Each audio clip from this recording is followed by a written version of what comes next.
And we're back with another episode of the Lakers Fast Break podcast. It's Gerald Glassford coming right back at you here from Lakers Fast Break Pop Culture Cosmos, where we cover the latest news and trends in pop culture each and every week, twice a week, wherever you get your podcasts.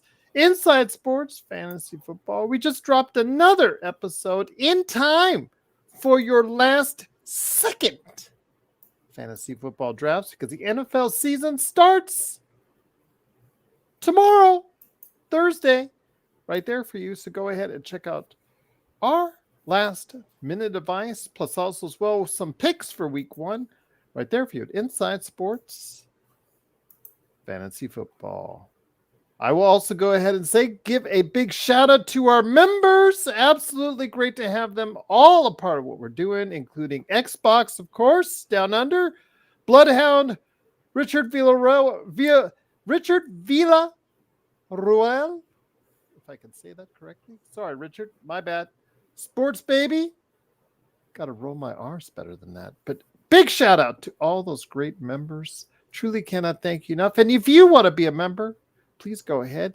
For $2.99 a month, you get to go ahead and get a whole bunch of badges, emojis, and big shout outs and call outs from me here at the Lakers Fast Break. Plus also our good friends John Costa, Clutch Talk on Lakers Corner. I did speak to him over the course of the past couple of days. He is going to come back strong on these channels, so go ahead and look out for him in the not too distant future. Also as well, the Lakerholics crew.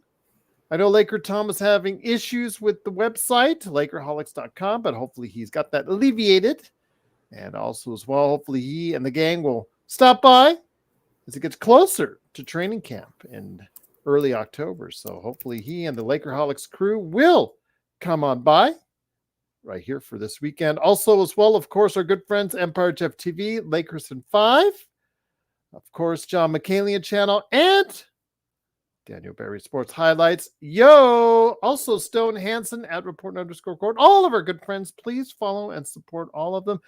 Legend 350, Alfred Esmond, all these great folks, please support everything that they do. And speaking of supporting everything that they do, why not try supporting us with a like and subscribe? Subscribe today to get us back at 1,800 and also get the latest notifications on when we go live on the air with the latest Lakers Fast Break podcast. Well, I'll tell you what, it's been interesting the past couple of days listening to all the scuttlebutt because the projections are starting to come through, not only with the Lakers in the Western Conference, but also the Pacific Division as a whole. I've heard it called the land of mediocrity. I can say it's not too far off. Could the Lakers find themselves at the top of the Pacific Division when all is said and done? And will it mean anything? Probably not to me in my eyes, but could it mean a decent position playoff-wise? Or are the teams outside of the Pacific Division in the Western Conference that much better? So we'll talk about that today. Plus, I wanted to go ahead and make mention that the Lakers have signed not one but two players to Exhibit 10 contracts. These are not guaranteed, but they are coming to training camp with a chance to make the roster, which again will be hard because then the salary cap issues, you're going to have to find a way to get rid of somebody if you think one of these two guys will actually be good enough for the roster. One is Vincent Valerio Bodon, a 6'9" wing who did play during the summer, but didn't do that great. About 5 points a game average during the summer league. And the one people are more interested in, Jordan Goodwin, who played okay with Memphis when he was on their roster in the final games of this past season. But when he had his opportunity in Phoenix to really be that guy for the Phoenix Suns, unfortunately, it didn't work out for him there. So he has become a journeyman. So we'll see if he can provide anything. But here today to discuss the Lakers in the Pacific Division. Good man indeed. He is the mastermind behind Simblades, Simblades with a Y.com, and also as well, Ox1947 at LakersBall.com. It is Joe Soro, and Joe had to mute you there while you were clicking and typing and stuff for our chat, and truly appreciate it. I do know That and he does know, by the way, Darren, that he owes you a drink. Joe, great to have you here as always. The Pacific Division, I think, is up for grabs. I think that all the teams, even if the everything goes right, if everything goes right for the Clippers, they may be in the mix. But is it really worth shouting about that the Pacific Division is a team filled with mediocre teams, Joe? No, What's up? no. There's you have the Kings, who are likely to be the front runners of that division, and then you have Phoenix, who still has Durant and Booker. I'm not going to put Beal in there because he's useless. I don't know. I feel like the Warriors improved in the offseason. I have to see what happens in the first few weeks there before I kind of make an assessment on them. And then you have the Lakers, and then the Clippers obviously digressed. I just don't know by how much. I'm not seeing the Lakers as a force in the Pacific. The Pacific's been pretty bad, actually. They actually made the playoffs as a last place team in the division a couple years ago, which was just comical when I saw that at the end of the year. I couldn't believe it. I had never seen anything like that. Imagine a team last in the division and making it to the Western Conference Finals. The NBA's definitely gotten a little bit more even at this point, and I think that's what the NBA is trying to create in general. If I had to pick who would win the division, though, I would say probably Sacramento. I'm not entirely sold on that. The reason why I say that is because they've gone, as I said before in our preview, as far as what in the off season with Alfred and also as well Legend 350. Shout out to those two guys out there. I wanted to mention that they're going all in on the offensive side of the ball. And whether or not they can play just enough defense like Indiana did to actually work out to a pretty good season remains to be seen. Joe, you talked about the rebounding issues that the Lakers have that they did not address. Well, with the DeMar DeRozan deal, Sacramento really didn't address their issues on the defensive end as far as with, intimidation, as far as being able to block shots, being able to rebound if your name is not Sabonis, because that's what I have a concern with Sacramento. They will have to literally outscore everybody in order to win that division, in my opinion, Joe. Well, they've been doing that the last couple of years. But even more so now, I believe. I'd say they at least improved talent-wise. DeRozan isn't what he was 5, 6, 10 years ago, but he's perfect for that team, and he'll do well in Sacramento. And the Phoenix thing is the intriguing one. Seeing how Durant played during the Olympics made me think a certain way. And maybe it's just because Durant this is just kind of what he does. He just Achilles tearing, calf being messed. It doesn't matter what it is. It just seems like this guy doesn't go away. He just keeps playing. And maybe a year under his belt might be good with this particular team, and they might be a contender there. But whether they're a title contender or not, these guys are all contenders for playoff spots. And although Gigi Jackson I guess was just told that he's not going to be returning till December. Now that puts Memphis, which I kind of was expecting this because it just seems like Memphis just keeps dealing with injuries that derail anything that they try to do. I was saying in my head, if Memphis is healthy, they're going to be competing for a playoff spot as well. But if they keep getting these injuries, then maybe they might end up falling back again. Although I did predict last year that they weren't going to make the playoffs, and there were some people looking at me like I was on drugs. Look, we pay attention to what's going on in and around even other teams, and there's a culture that builds. and sometimes the culture is not being healthy. John Morant being what he has been the last couple of years hasn't helped either. That takes away a lot of focus. It's already very hard to win in the NBA when you're focused, let alone when you've got a lot of distractions with injuries, or if your top player isn't focused on playing basketball. And I at this point, we've gone over the Lakers situation. If the Lakers are going to have a chance at competing in the division, looking at that team, looking at those teams in the division, we're looking at Phoenix, Sacramento, Golden State, to name a few. What does it really mean? What does division really mean in the NBA these days? Doesn't really mean much. And I think at this point they should probably just scrap the divisions and just have one big conference. What do you think, Gerald? I think so too. I just think it's antiquated. I'm tired of these antiquated things that, like for instance, blackouts. Why do we still have blackouts in this day and age in TV? People go to the game. People are going to go to the game. If they're not, they're going to stay at home and watch it.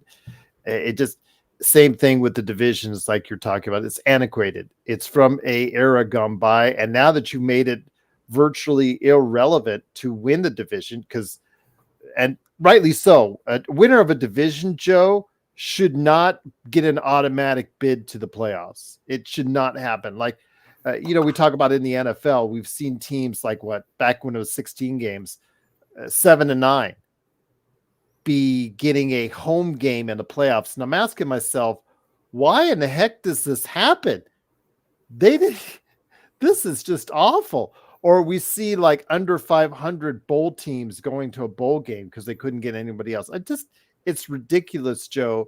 We're rewarding mediocrity. And I agree with you 100% that the concept of divisions should go the way of the dodo. All three are different scenarios, and I'll explain. Number one, I'll go to your college situation. The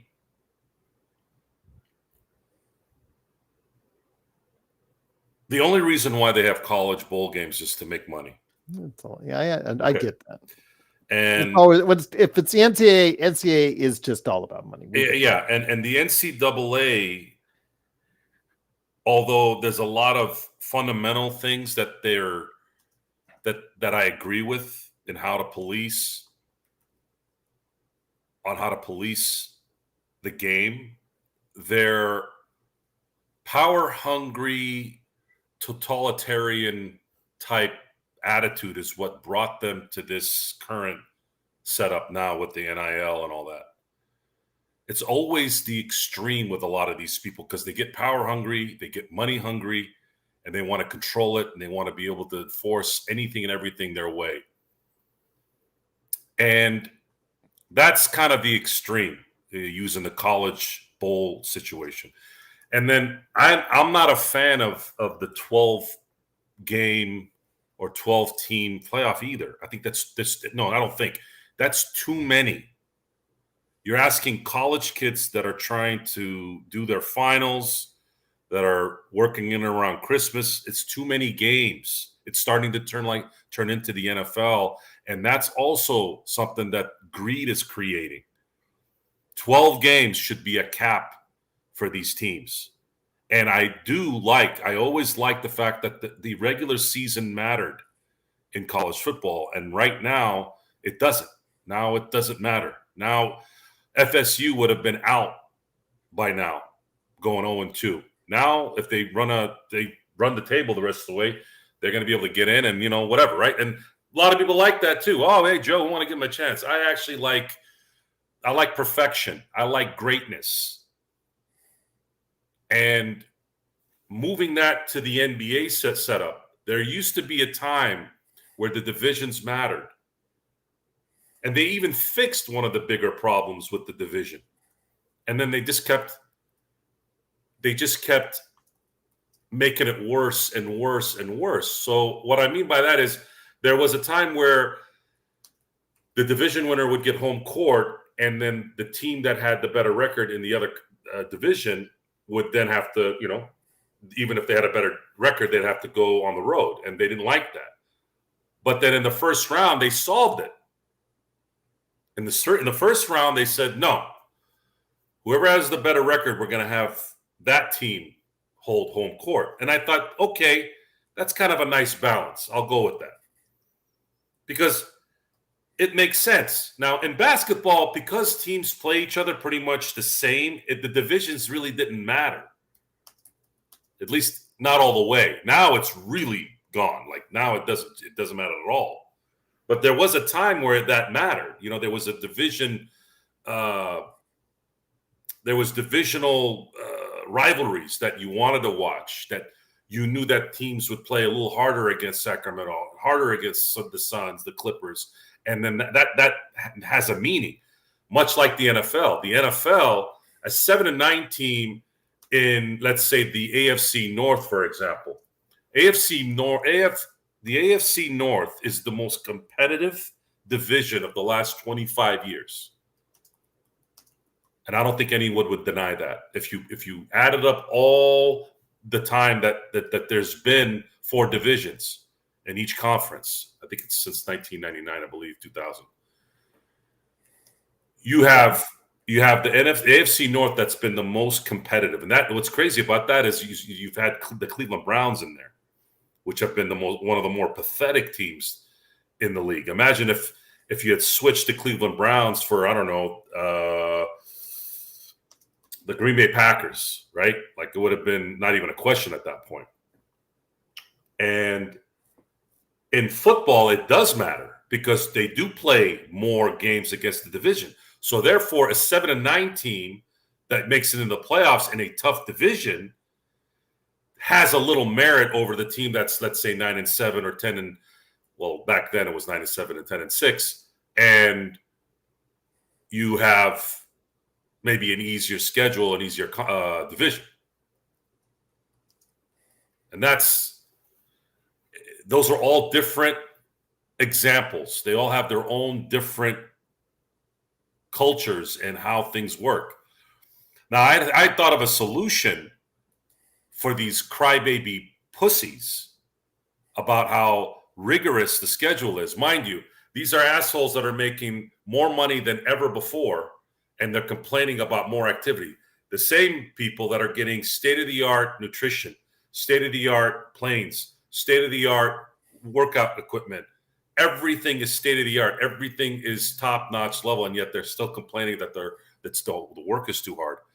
So my solution to that was regionalize the NBA, make the division matter again by playing more division games than interconference games and East Coast or West Coast games, depending on who you're talking about. And that would solve a lot of your problems, because now you're not flying to Chicago from LA, flying to Detroit, flying to these places twice during a road trip during a year. Maybe you're doing it once.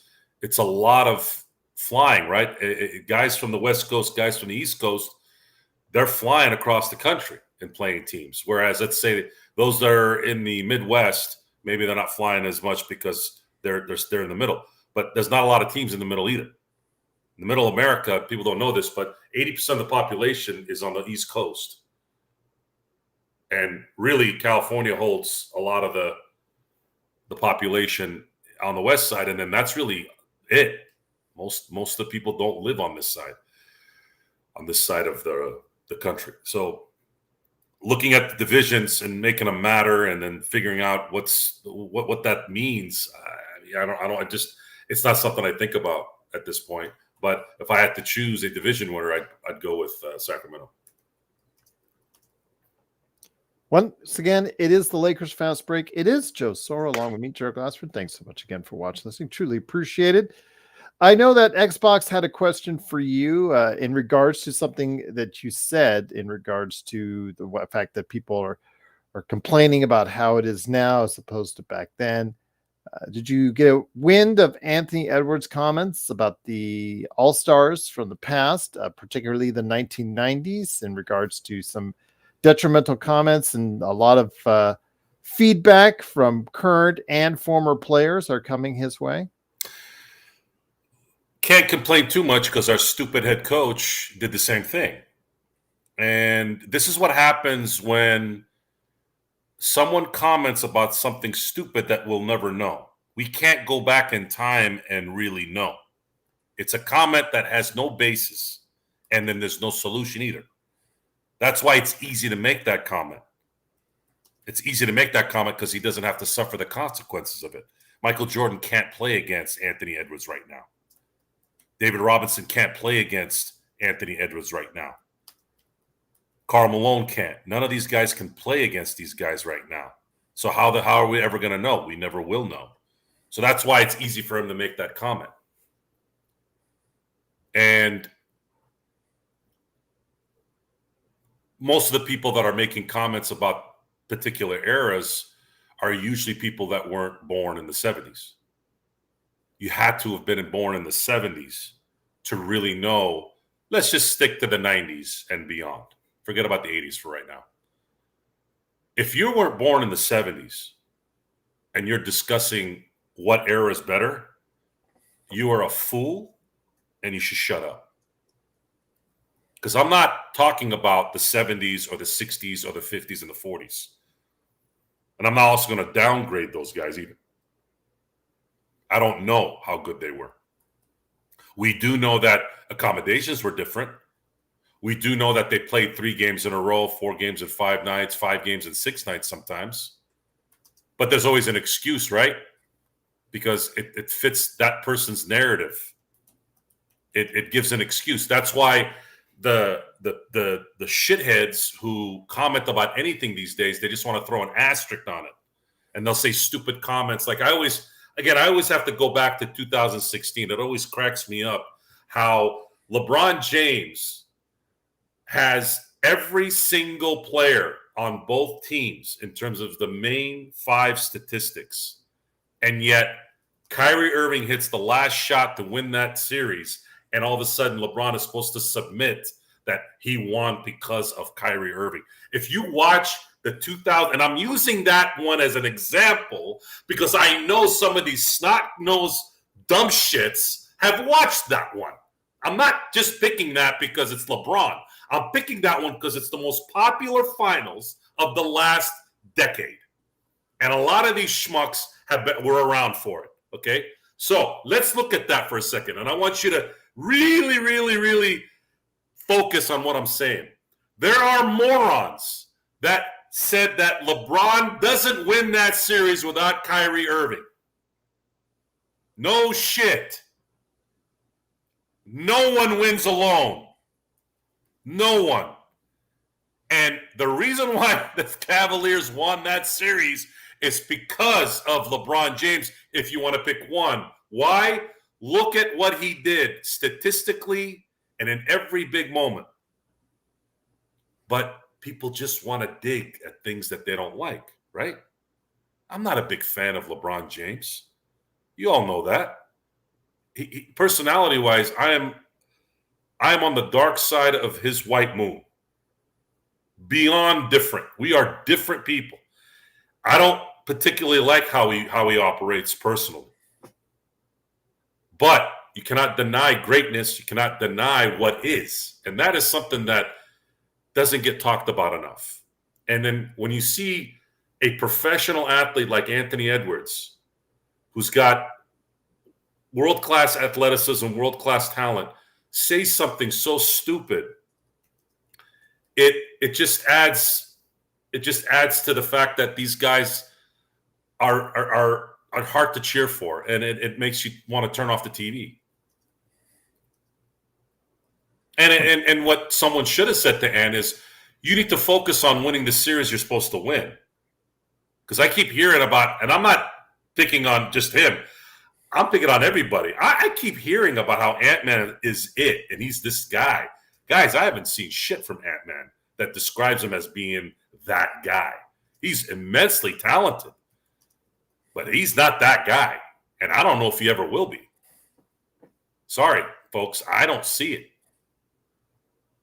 I just don't see it. And it's not because he's not winning at all. I've seen him in times in the game. You know, Dirk Nowitzki, that poor guy, man. That guy played his heart out.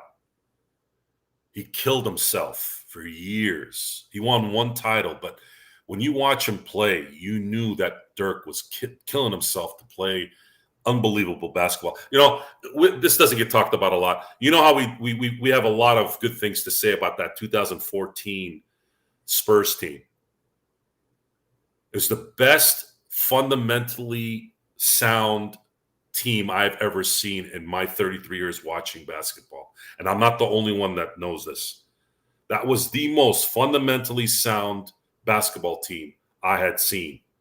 Not the best team. They wouldn't have beaten the 2001 Lakers or the 96 Bulls, no doubt. But fundamentally, basketball, when you factor in the way they played, it was magical. It was everything you wanted to see when you're watching basketball. You know who put those guys to the ringer in the end? At the one team that almost got them that year, and that was the Dallas Mavericks. With the last leg left of Dirk Nowitzki. He was that close to probably winning one more that year. Although I don't know. I think LeBron would have beat Dallas that year, but that's a different story for a different time. And we have to understand the difference, guys, between choking, blowhards, overrated, overhyped. You know, all these things have different categories. It's not all bunched into one. It's not just because you lose doesn't mean you're a choker. But just because you win doesn't mean you're the best ever. Especially if you're a guy that goes to the Western Conference Finals and gets his ass whooped by an overweight Luka Doncic, and that yet you're sitting there telling us, oh, we would have beaten the crap out of a 250-pound chiseled maniac like a Karl Malone or Superman and Michael Jordan. Michael Jordan would have put Anthony Edwards in his pocket and taken him for a ride, and he would have never dropped. It is, of course, the Lakers Fast Break. Joe Soro, along with me, Joe Glassford. Thanks so much again for watching, listening. So Joe has Sacramento, as of this point, unless things change, probably leading what I think we both believe is a mediocre at best division in the Pacific Division. But the Lakers, if something goes awry with Sacramento, something goes awry with Phoenix, I've heard and in the past couple of days, seen and heard predictions that has the Lakers anywhere from second to fifth. So you never know, Joe. A Pacific Division win doesn't mean much. Not like I'm going to put a banner up over it, but that could lead to, especially if a couple of these teams have hard times, maybe a 47, 48 win team, maybe. Well, I mean, if the Clippers are really bad, let me, there's some easy wins there. Let me put down some info here. As much as I hate, by the way, I want to thank DirecTV for holding their ground against Disney. Disney, you can suck a giant rotten egg. I hope DirecTV squeezes them. Matter of fact, I'm going to call DirecTV tomorrow and thank them for squeezing ESPN. See, I have other ways to watch ESPN, so I don't give a shit. But I do still have DirecTV out of respect, out of loyalty to them giving me some of the best service I've ever had in TV, if not the best. Yes, folks, I will pay money for things that I don't necessarily need because that's what you're supposed to do. You give back to those who took care of you, even if it's a few bucks. So, again, I want to thank DirecTV. However, ESPN does have a list, and again, folks, a broken clock is right twice a day. So I'm gonna stay on that little cliche. So their ESPN's Western Conference standings predictions right now say that the Thunder are going to be the top seed next year, just like they were this year. It's going to be, and they'd be at 57-25. Timberwolves at 2, Mavericks at 3, Nuggets at 4. I'm not arguing against any of those 4. I could totally see a top 4 right there. Suns at 5, I think is too much. Kings at 6, sure. Pelicans, I'd say Suns would probably more drop off kind of towards the 8, 9 area. I'd move the Kings or the Pelicans up to 5 and 6, and of course that's factoring in that Zion is healthy, and that can very quickly drop quick, just not having that. And then they have the Warriors at 8, Grizzlies at 9, and then the Rockets at 10, and then they have the Lakers at 11 at 44 and 38, which would mean they'd be out of the playoffs. I can honestly say, as of right now, based off of what we've seen, that might be pretty accurate. Not saying differently either. I'm just trying to hold out some of that hope for people out there that think the things can go right for the Lakers. Although, again, if you're sound reasoning, if you understand the game like we do, what we see right now is not all that promising, Joe. I want legitimate explanations on why the Lakers are going to win more than 44 games next year. I really, really want to know. There's no center on this team, and there's no rebounding that was enhanced. I think Seven is wondering why the Warriors are picked over the Lakers, and I could say that, Clay, it all depends on how you value Clay, Seven. Do you see him as a washed-up guy coming off of 2 injuries that can no longer defend on the perimeter? If that's the case, you're banking on De'Anthony Melton, Buddy Hield, the signings there, some good veteran signings that if they are healthy throughout an entire season, could help Golden State Warriors provide a decent rotation and a competitive rotation. With the Rockets, again, they have more talent than the Warriors or the Lakers, but with them, is it about their youth finally coming together and do all those pieces we talked about as far as how many great wing players or promising wing players that they have? Do those pieces fit correctly with Sengun, with Van Vliet? Again, Shepherd, I thought was amazing in the summer league. So we'll see what happens, Joe. I mean, is Green, you're going to stay your, shooting guard, or do you going to move him somewhere else? Yeah, some questions in Rockets, but if it all fits together based off talent, that talent might come through to fruition, Joe. So that's why I think people have, or Vegas might have them predicted above the Lakers at this point. Well, I think they improved because they got Buddy Hield, who's a better shooter than Clay. Mm-hmm. If you leave Buddy Hield open like you left Clay this last year, you're likely going to be hitting those shots versus missing them. If Milton is healthy, because he had some serious back issues, if he is healthy, mm-hmm. like with JHS, he had back issues as well. But if De'Anthony Melton is healthy, that could be a steal of a pickup, Joe. Kyle Anderson will give him that slow-mo veteran fundamental type stuff. Good point. You have Kayvon Looney, who's going to be going into a contract year. He's going to be playing his butt off. And then I can never say Podziemski. Podziemski is likely going to improve from how he was last year. Oh, you mean Rodell's favorite? Yes, and to me, I see an improvement from what they had last year. They're a better team with this roster. Sacramento added a very good player to their team. Phoenix didn't really do much because they can't. I also think the Warriors could very likely make a in-season trade that could better their team. I would watch out for that because they have Andrew Wiggins. I don't know if they trade Draymond Green, but they have some money there where they could possibly move that and make a run. So I'd watch out for that. Xbox is asking about what we are thinking about a healthy Suns team. Again, they were able to go ahead and pick up pretty good player on as far as point guard position. Obviously better than how Goodwin worked out for them. Your thoughts on what the Suns are doing? They are very, very limited because they're well over the cap, but your thoughts on what the Suns are capable of with a healthy Kevin Durant and Devin Booker? I don't trust. I just don't. Healthy and the Phoenix Suns doesn't make any sense as long as Bradley Beal's on that team. It's going to be Durant and Booker. They're going to have to carry that team with very minimal talent. They're very similar to the Lakers in a lot of ways. They really don't have anybody beyond the two. And then a few players that, if they do what they're supposed to do, they can maybe make a dent. I'd say they're probably identical right now. Okay.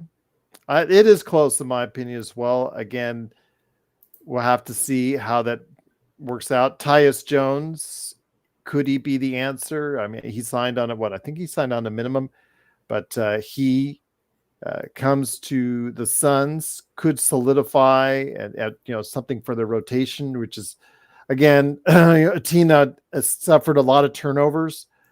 Tyus Jones specializes in turnover ratios, so it might work out for them. We'll see. We'll see, my friend. But the other team in the division that we didn't talk about is the Clippers, and that team, I don't know how you're going to look at it, anything as far as a negative, going into a new arena, losing Paul George. They made some nominal moves around the fringes. The Derrick Jones Jr. signing, we'll see if he is the same player he was with Dallas, or now that he's got money back in his account, if he's going to be able to still stay at that level. We'll see how that happens. But how do you see the Clippers this season? How bad or how much of a fall do you see for the Clippers this season? I see a drastic drop. They might come out the gate a little bit motivated, but like they always do, just like James Harden does, just like Kawhi Leonard after he got hurt, they're just not gonna last. They don't have enough. And Paul George knew that. He knew the move to Philly was a very, very smart move on his part, not only money wise, but understanding that Embiid probably has 2 more years left to have a shot at winning a title, and putting Paul George on that team with Maxey, I think that was the perfect player to put on that team. If Embiid can stay healthy throughout the whole year, I definitely see them. I definitely see him going to the Eastern Conference Finals at least this next year.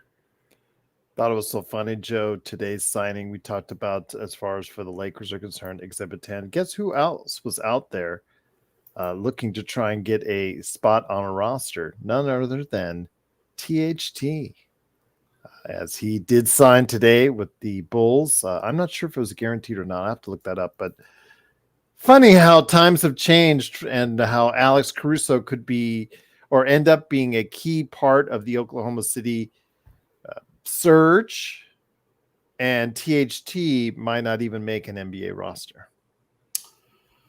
Yeah. THT will always be tied to Caruso in that the Lakers chose him over Caruso, and it ended up being one of the biggest mistakes, one of the worst mistakes. I mean, you look at the massive deficiencies with this team. I don't put it above Westbrook, but I put it damn close. There's so many. There's been so many the last 5 years. The Zubac trade, the Westbrook trade, the releasing or the not caring for Caruso, the trading of KCP. It's been bad. I mean, these guys. It's partially guaranteed, by the way, everyone out there. It's been bad. It's been so bad, and it's not an accident that the team is where it is because of these absolutely terrible transactions. And I don't know of any good transactions they've had in that time. Any things that really made a difference. I don't know. I think the Jordan Goodwin signing, I think that does speak a little bit about their confidence in Gabe Vincent going forward. But I really would have, if you're going to take a flyer on somebody with those Exhibit 10s, I would have reached out to maybe someone like Cedi Osman, or I know he just got waived too, but Nasir Little, who's still young, could still develop. I know he's a terrible shooter, but he's got size and athleticism. Those are the players I want to take a flyer on outside of Jordan Goodwin, who crashed and failed miserably in Phoenix. But then again, these are not guaranteed deals, and most likely they won't even make the roster, Joe. Yeah, I don't know.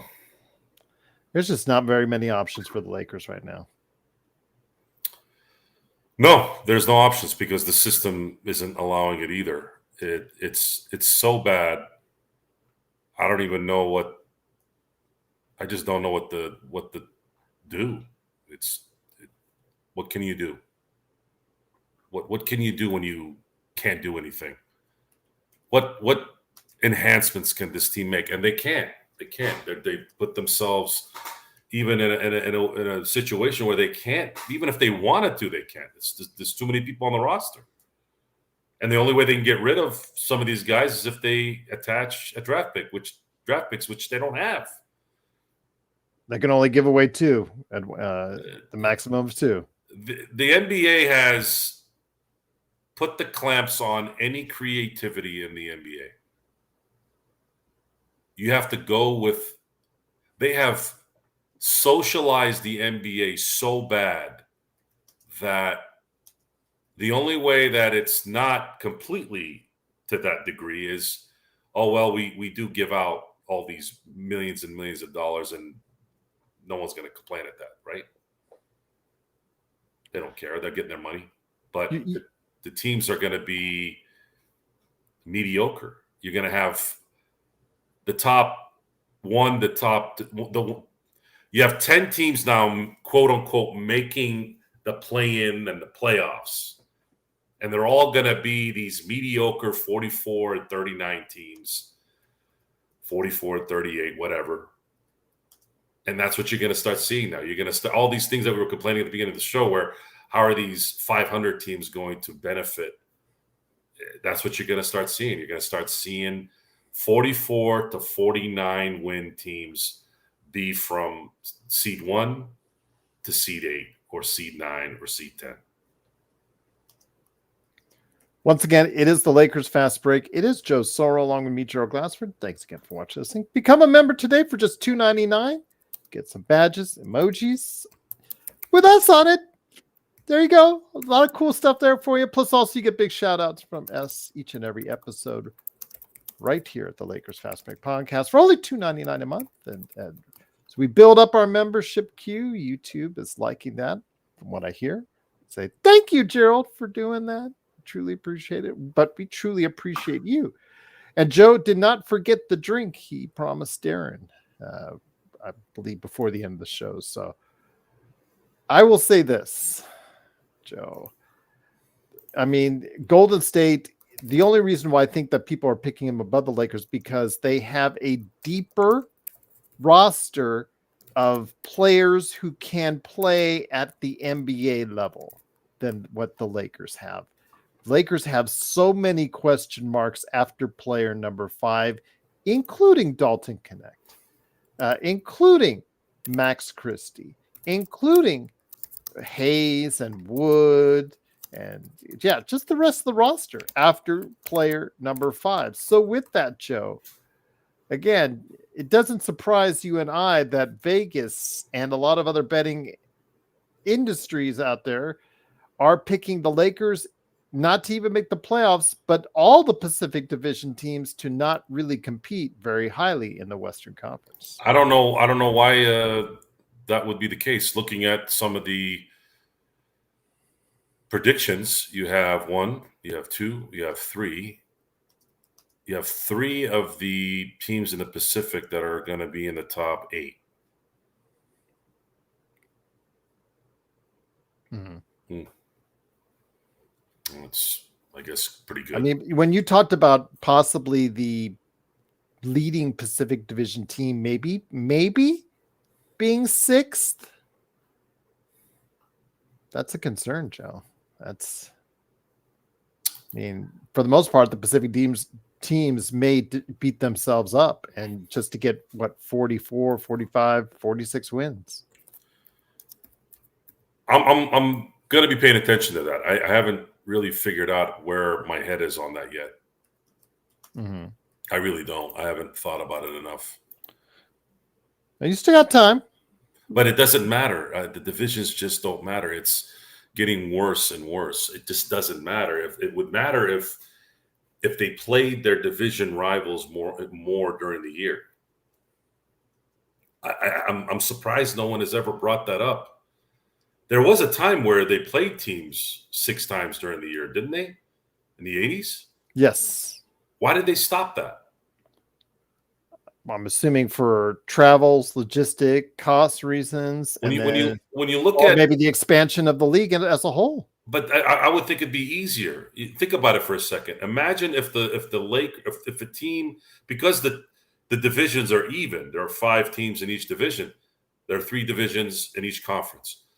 Don't you think adding 2 more games it'd be 8 more games for each team where they don't have to travel far? They would be at home for 4, and then they would be, let's say, if the Lakers, for example, they'd go across the freeway to play the Clippers now. It's an hour flight to Phoenix. It's an hour flight to Sacramento. It's an hour flight to San Francisco. That's that's 8 games. You're talking 10% of your games where you're not having to really travel far. That's a lot of games. That is almost 4 weeks worth of traveling. That's almost 4 weeks. It's 3.5 weeks of play. Let's just say 3 weeks. Yeah. Right? 3 weeks where you're not traveling to Dallas, especially in the West, because you have so many teams that are actually in the East Coast. New Orleans, you have Memphis. And that's not anybody's fault. That was, well, I should say that the New Orleans thing is definitely the NBA's fault. I don't know what the hell they were thinking putting a team in New Orleans. And Memphis should have a team, but there should have been something where they ended up going to the East Coast. But, they were Vancouver before then, so I can't really blame them for that one. But there is with all this change that's talked about, it's kind of like that piece of shit Roger Goodell, right? He cares about player safety, yet he's scheduling games on Thursday, Friday, Saturday, Sunday, and Monday now. I mean, this piece of shit and those pieces of shit owners can sit here and give us lip service all day, every day. And it's exactly the opposite of whatever that comes out of that shithole that's on their head. And this is where my anger comes from in things in life. Because the amount of garbage that we're constantly being fed and people keep eating it and they don't say anything about it. And then I have to get on some Laker channel and sometimes blurt it out. And then I can't get too far on it because then all of a sudden somebody starts saying, well, we don't discuss those things here. And I'm like, I'm trying to talk about people's lives and our enjoyment. They even got to the sports with all this garbage. We have to deal with it in sports. We can't just escape with sports anymore. Now we have to hear the same shit with this stuff. So, yeah. By the way, folks, you have my full support handling the chat room. I will do any shot, however many shots you want, if you get rid of the nuisance. Because I'm done. And I'm not doing it. I'm not that guy. I'm a firm believer in allowing the people to speak. Even if it's something I don't like or I like, doesn't matter. Handle it. That's correct, cool bro. The Pacific Division winner does not get a guaranteed spot in the playoffs. They, at best, at worst, they could probably get a play-in spot. But then again, if they don't win the requisite amount of games in the play-in, based on where they're seated at, the Pacific Division winner could conceivably not make the playoffs. So there you go. Yep. I don't think that's going to happen. I don't think the odds would be long, Joe, but yeah, it's technically possible. Again, I think the division concept I think should just go away as well. I just think it's gone passe. I think you should just, like you said, base it off of conferences, and then there you go. Makes it easier, much easier.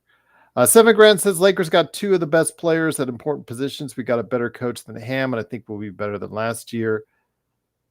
7, you're very positive. Hold on. No. Hold on. What? Say that again. He said the Lakers got 2 of the best players at important positions. Okay. We got a better coach than Ham. Says who? Based off what? Because he wears his suit nice? Because he speaks a certain way? Folks, JJ Redick has never coached ever in anything relevant. And you're all sitting here talking about Anthony Edwards, yapping about 90s players. This asshole was the first one that did it, 6 months ago? Yep. So which one is it, folks? You can't have selective hearing. That's another thing I don't like about people. Selective hearing. You'll ignore what certain people say because you like them, and then you'll use the bullhorn on those you don't like. Wasn't it the firemen and plumbers comment that he made? I think something relating to that. I'm paraphrasing here, but it was that, and the fact that he also said that the 90s were watered down. He says, we don't know about Redick, but anyone could coach better than Ham. Ham did make his mistakes, but again, I have to see how Redick is before we evaluate. We're going to find out. Coach he can be. We're going to find out. We're going to find out. Here's what has to happen. JJ Redick is going to have to tap into some of these players mentally into doing things they don't normally do. That's going to be interesting, especially considering your leader on the team is LeBron James. LeBron James has played. This will be his 22nd season in the NBA. He's played for 11 coaches. Now, he had a stint in Miami where he had one coach. So that statistic is actually really bad, considering that he went 4 years with the same coach, yet he still had, on the average, a new coach every other year. What does that tell you, folks? As great as LeBron is, wherever he stands in the annals of the NBA, I didn't make a mistake when I said it that way, by the way. Oh, yeah. It's supposed to be annals, but yes, annals. I know what you meant. Yes. His issues with leadership around them has cost him more than y'all really think. It's cost him titles. It's cost him wins that I believe would have propelled him even further. How much is enough? I know everybody's fixated. Well, he scored 40,000 points. He's gotten the stats. Look, anyone that plays for 22 years is going to have the stats. And there is some patting on the back on that. I'm not saying that isn't an amazing feat, but there's a reason why they changed the scoring title from total points to points per game, because it's a better statistic to really knowing how good somebody is. And LeBron's expiration date is already gone. Like, he hasn't done things where it matters more in the amount of years he's played versus some of his contemporaries in the past. It's just not. What if he plays 30 years and he wins 5 championships? Is it the same as 6 championships in 15? You tell me, Gerald. What do you think? I agree with you, Joe. And that's something, just because you don't like something here, it doesn't mean you can't like something else with the same person over there. There's a lot of things I like about LeBron James in his game. I'd rather compete with LeBron James on the Lakers than to have Ryan Kelly, Rob Sacre, Tarek Black, and Jordan Clarkson in the starting lineup like they did in 17, 16? Trust me, I'm not that dumb. I'd rather have this. But at the same time, it's sad that so many years have been wasted because of bad decision making. And it's still being done. Yeah. It's still being done. It was done during the draft, and it was done during the summer. I should say nothing was done during the summer. And that right there is what I'm basing this next season at. I don't understand how anyone would think that this team is going to improve when they didn't improve. LeBron got a year older. AD got a year older. Players don't get better at that age. They don't get better, folks. LeBron's not going to play defense. So now you tell me, if LeBron doesn't play defense, Austin, D'Angelo Russell, and Rui can't really shut anybody down or play any normal defense. What is JJ Redick going to tap into mentally where that's going to make those guys play defense? Does he have some scheme that we've never seen before that he's going to implement? I'm going to wait and see. We're going to wait and see, I should say. Seven, I do appreciate and respect your positivity and where you think the Lakers can be and go. But I know, Joe, you and I pointed this out. Both LeBron and AD, who are now over 30, and in the case of LeBron closing in on 40, both played over 70 games or 70 games and over last season. The Lakers had not one, but not two, but three of their highest volume shooters shoot over 40% from the three-point line. And still, they ended up where they ended up. And now you're asking those players to do the same thing again, plus find someone that can give them more consistent help on either end, whether it's a Jared Vanderbilt coming back to life after his injury status, whether it's Gabe Vincent being brought back up from, see if his knees are okay and he's able to produce for you this season, whether it's Dalton Connect, a lot of pressure on this rookie, but hopefully he will pan out sooner rather than later. And, to all those prognosticators and draft guys who thought he should have been higher, make them correct, but more again, sooner rather than later. For Rodell and everybody who's still infatuated with Max Christie, for him to pan out and be able to justify the contract that the Lakers bid against themselves to go ahead and sign him to. That's a lot of ifs, Joe. Or Christian Wood to miraculously rise from the dead, as he said, for vengeance and revenge this season, to come back and be a player once again in the NBA. That's a lot of ifs, Joe, to go ahead. And that's not to mention what everybody else did around them to try and improve their rosters, because with the Lakers, the only addition that they made was Dalton Connect. And no, I'm not counting Bronny James. Sorry. You're not going to get me to count Bronny James. It's quite comical when I hear I'm sorry, Seven Grand, but that's a loser's mentality, and I'm going to prove it to you. So your justification for drafting a clown, I should say clown. He's not a clown. Useless player because no one's done anything at that pick. Is that your excuse? Because no one has ever picked anybody? Did you fall asleep the last 25 years? Manu Ginobili was picked 57th. How did his career go? Well, Joe, that was a one. Oh, really? It was one in a generation. Well, looks like we're right on time. Isaiah Thomas was picked 60 before his hip gave out. He was a top 5 MVP player. So I want you all to really focus on what I'm saying, because it's really bothering you that I'm telling you the truth. The truth is based off of what has happened. Results, not because I want to be right. If you think I don't want this team to win a championship, you're out of your goal.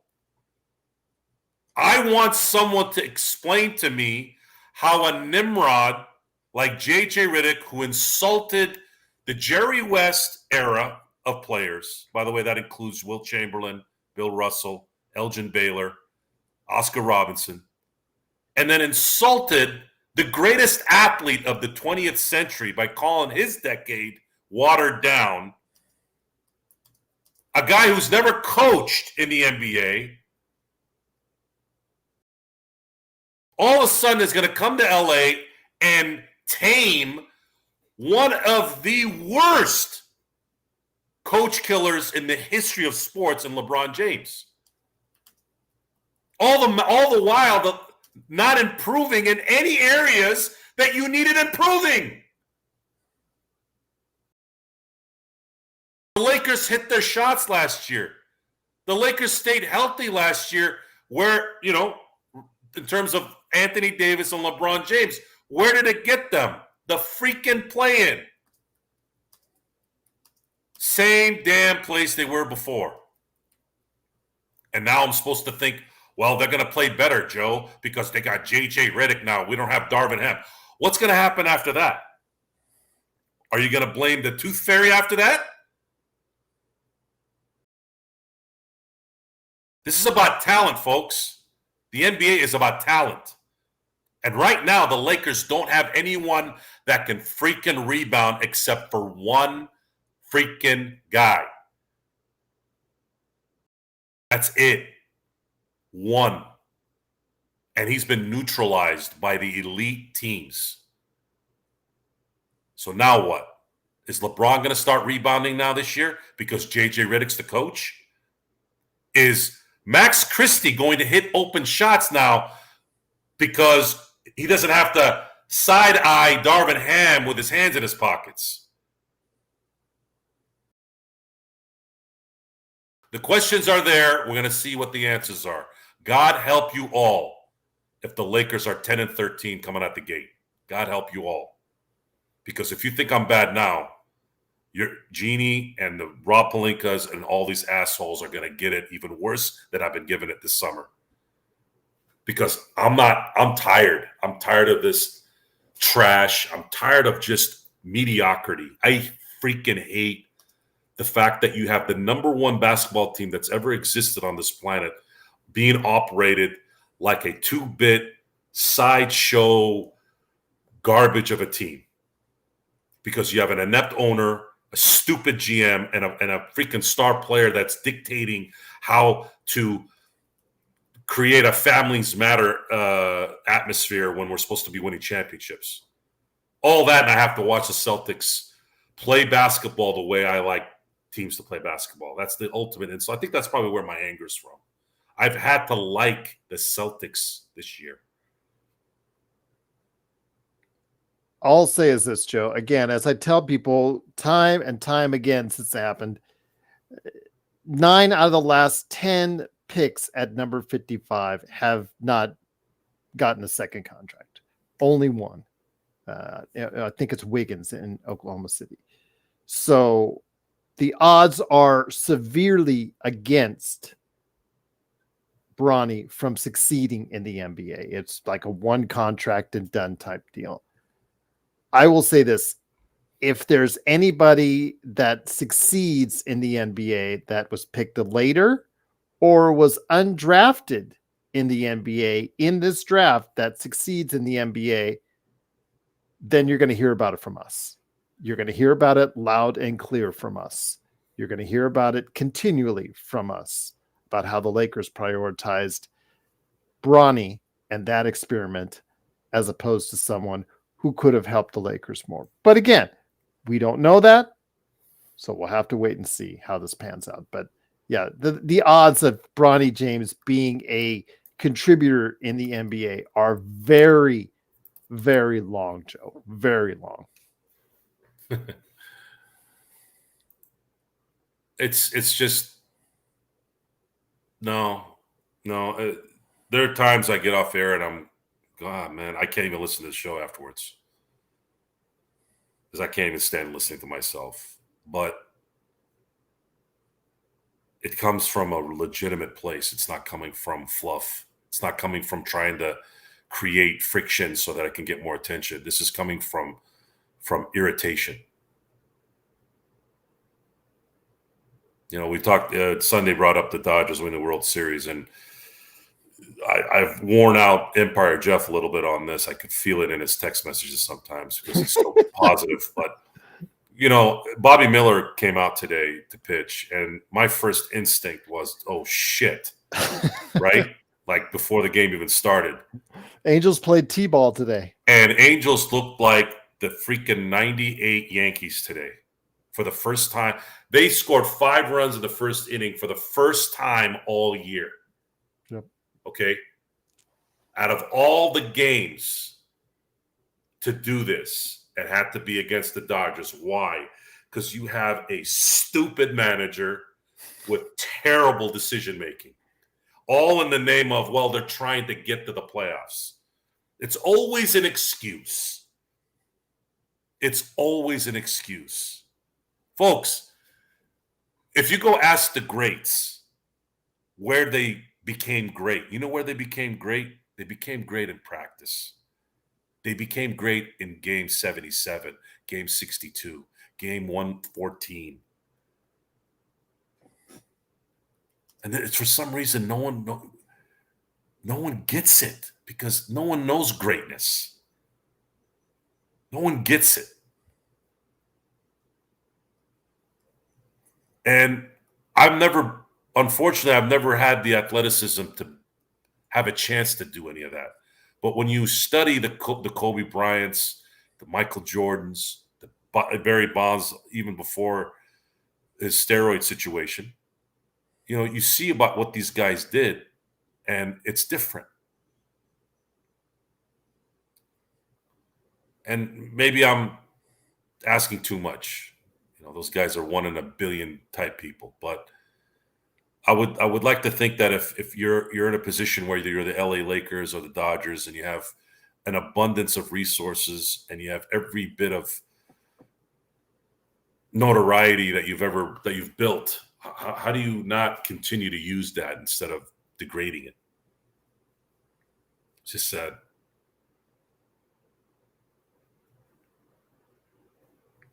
We'll see what happens, my friend. But again, it's the Lakers Fast Break. Joe Soroff as Oxide247 at LakersBall.com. And of course, also as well, SimBlades, the company he owns. If you are in the Southern California area and you need a new lawn transformed into something much more magical than it is today, give Joe a call at SimBlades. SimBlades with a Y.com. But Joe, good show. See if we can go ahead and pop back on Thursday or Friday. See if we can muster up another topic to. I will be unavailable, unfortunately, the rest of the week. Oh, and really? I will be in Arizona for weddings and stuff. Okay, I'll see if I can procure someone else. I know John Costa might be coming on. I could be available Sunday night, but this weekend is going to be celebration time. Okay. I mean, I could chime in on the chats. Okay. I'm still mobile right now, which is why I'm not showing my face. Are you able to take a drink though for Darren before we head on out? I don't want you to drink and drive. So I'd rather do it. I'd rather do it when you can see me, so you can know I'm doing it. So I'm feeling pretty comfortable that should I get back early Sunday, I'd probably be able to. I'll be I'll be in my chambers, if you will. Okay. And I will be showing my face, and I will take a drink, and I will take a drink for some other things as well. Well, Tim Scott said something that might draw your ire before heaven. But Tim, thank you for watching. Please like and subscribe. Tim says, stop with this BS. I didn't even know we were talking about it, but okay. LeBron will always be ranked above Kobe. Kobe is not even top 10. Sure, Tim. How old are you? 14?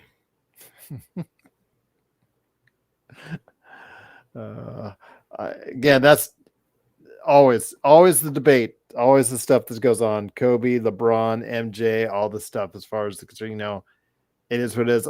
Joe and I have seen through the decades plenty of each of these players, and yeah, they're 3 of the all-time greats. I'll just leave it at that. Sorry, I don't really take anybody seriously. There's the 2 greatest players I ever saw in my life was Michael Jordan and Kobe Bryant. and Right. the most skilled, the most venomous, the most focused, just the kind of players that could take you anywhere. And Kobe's circumstances are different than all those guys too. He didn't come in ready-made. He didn't even play the first 3 years in a full season. One was because Del Harris didn't want to play him as a rookie. Second year, managed to make an all-star team being a six-man. Should have won six-man of the year that year too. Gave it to freaking Danny Manning. And then 99 was the lockout season. And then the first full 82-game season he was starting, they ended up winning a championship. Say he bailed out Shaq in that overtime game in Indiana on one leg when there is documented that Jalen Rose tried to take him out. Sacramento, after game one, got food poisoning. I mean, opinions are opinions, but you're gonna have to give me more than that. You're gonna have to give me more than Kobe isn't even in the top 10. Okay, where'd you go? You made one comment, then you bounced. Because you don't really have an argument. You're just yapping. And then, of course, if you start yapping on the chat, then I'm going to tell you to get on the show. And we see how that works out. Only and one. I'll tell you right now, every guy we've asked to come on the show, donuts. Except for one, Kenneth. Kenneth has been great. And you turned him. He hated you to start off with, and now he loves you. Kenneth thought I had a different agenda in my discussions. And that's what happens when I discuss LeBron James in a certain way. People think that I'm talking about something else. All of the NBA media, you mean 90% of the people in Ohio that the NBA workers come from? Of course they're going to pick LeBron. That's why Kobe only has one MVP, because of those assholes and those assholes up in the Northeast. We know how it works. They did it to Shaq. They did it to Kobe. What else he got? He did come back on, though. Yeah. My question is, for your life, who do you pick to win on a last-second shot, LeBron or Kobe Bryant? Well, there's an ESPN roundtable. It is kind of dated, but it's right there. But Pat Riley has a really good one. I still like it. He goes, if I needed to win a game, I'd pick Michael Jordan. If I needed someone to save my life, I'd pick Larry Bird. I thought that was one of the best quotes ever. Tim is actually a big fan of LeBron, so we'll see how LeBron is. Again, a lot has to go right for Seven's predictions to come true, and I don't know if that's going to be the case, but can they win the Pacific Division? Maybe, but will the Pacific Division winner even be in the top 5 in the Western Conference? That is another story indeed. But yes, rest in peace, Concord. And if you have a copy out there, never know, might be valuable. There you go. But Super Bowl PlayStation predictions. That's a good one, Sunday. I'm going to go out on a limb and go with KC and the surprise participant. Drum roll, please. The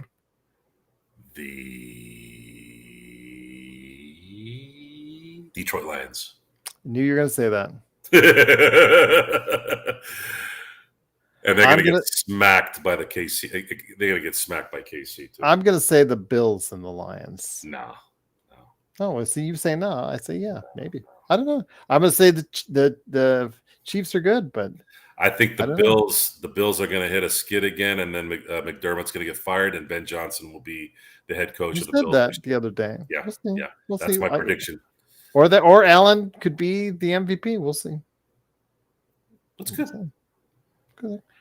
But I noticed you're not even close to picking the Pittsburgh Steelers. So, no, I think the Pittsburgh Steelers have to be working on a tank at this point. They need a quarterback, and their schedule the last 8 games is horrendous. I'm still trying to figure out who the hell scheduled that. Well, I'll tell you what, though, it's been a fun time talking about basketball. Tomorrow, it is the NFL. Again, if you want some extra thoughts, if you're doing a last-minute draft and also week 1 predictions, Joe Soro and I, and also the Lardieris from Domination Sports Nation, Chris and Dom, we did an episode. It's on this channel on YouTube, but it's also on Inside Sports Fantasy Football as well. So go ahead and check it out today, wherever you get your podcasts. And of course, if you've not yet liked and subscribed, please do so. Tim says Goat James will make his 21st All-NBA selection next year. Well, he has to. For the Lakers to be anywhere competitive at or near the top of the Western Conference, that has to happen. No one gives a shit about first team NBA or All-Stars or points. The question in the end is going to be, why did LeBron James only win 4 championships in what will probably be 23 seasons in the NBA at the very least?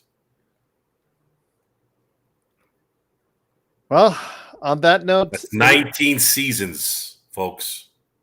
19 seasons where he didn't win the championship. That's a lot. Now, I'm not expecting him to win every year, but LeBron should have 6 or 7 right now. Just saying. If you're telling me he's the greatest of all time, he should be sitting at 6 or 7. But he's sitting at 4. And a lot of those problems is because of him. If you want to keep it real.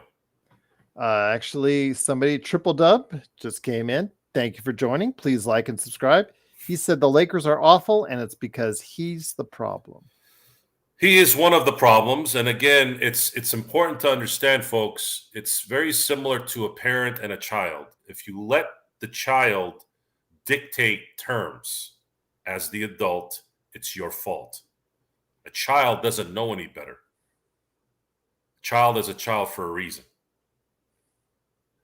A child should never make the calls when there are adults in the room.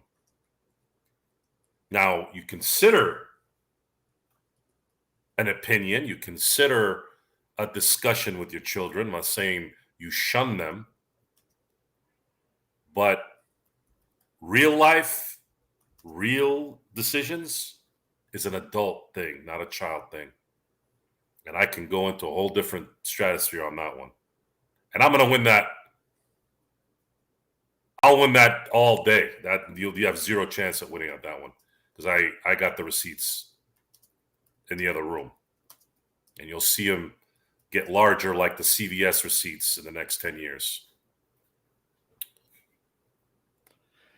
And on that note, it is, of course, the Lakers Fast Break. It is Joe Soro along with me, Gerald Glassford. Thanks again for watching and listening. Truly appreciate it. We're here over 300 days a year.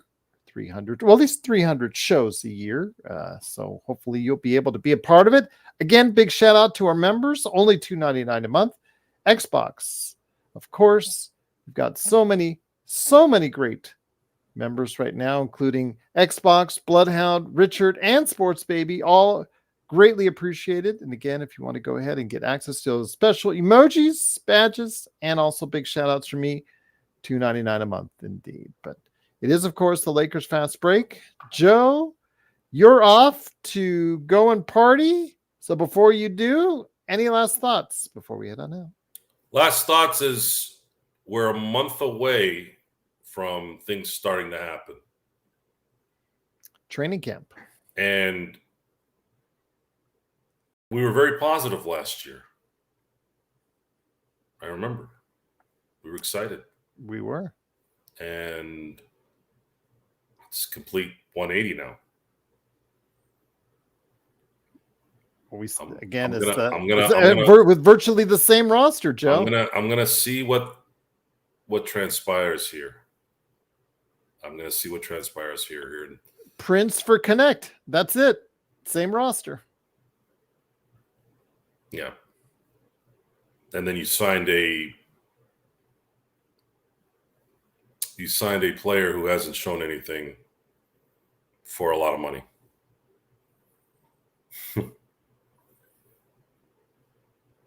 We're going to find out, folks. We're going to find out.